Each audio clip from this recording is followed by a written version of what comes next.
Ivana Alawi nakadate ang crush na si Paulo Avellino, Kim Chiu may patutsada. Pero bago ang lahat, kung ikaw ay bago sa aking channel, huwag kalimutan na mag-subscribe at i-click ang notification bell for more trending news.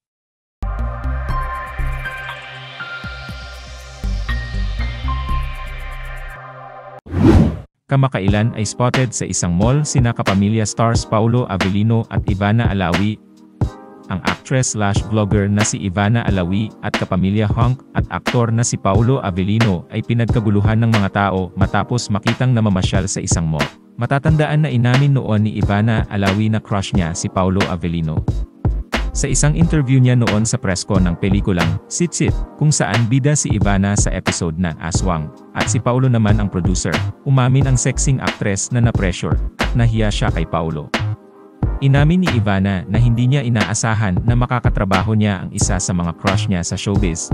Kahit na hindi sila magka-acting sa harap ng kamera, tila hiyang-hiya naman si Paulo na mag-react sa pag-amin ni Ivana. Kasi nung nagka-eksena kami, na-pressure ako kasi nga, yun, gusto yun. Kasi dati crush ko si Paulo. So ayan, nakita ko siya sobrang tahimik, saka doon lang siya sa isang. Wala rin akong masabi pag ganyan. Hindi ko lang kung magte-thank you ba ako. Pero huwag kang mag-alala. Ayan, crush ka rin namin lang. Samantala, nag-react naman ang mga netizens sa kanilang pagsasama. Ayon sa kanila, isang collab lang ang gagawin nila at hindi sila dapat i-ship. Matatandaan kasi na may paparating na pelikula ngayon si Paulo Avellino, kaya naman mabilis na isip ng mga tagahanga na isang promotion lang ang gagawin ng dalawa sa YouTube channel ni Ivana Alawi na mayroong mahigit 17 million subscribers.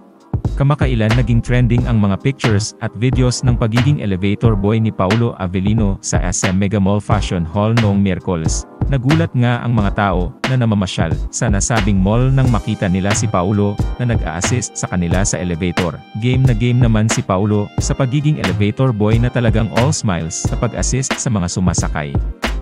Hindi rin nagdamot ang kapamilya aktor sa mga request ng pasahero na selfie photos na kasama siya at game rin siyang sumagot. Hiling naman ng Kim Pao fans na sana ay magkaroon ulit ng vlog sina Kim Chiu at Paulo Avellino.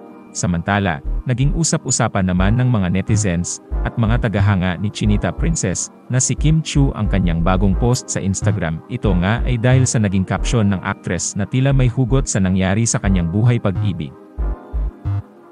Ayon kay Kim Chiu, "I believe that everything happens for a reason. People change so that you can learn to let go. Things go wrong so that you appreciate them when they're right. You believe lies where you eventually learn to trust no one but yourself. And sometimes good things fall apart so better things can fall together. Another year, another reason to make things right and just enjoy life itself." #feeling grateful, #feeling blessed, #badass at #34.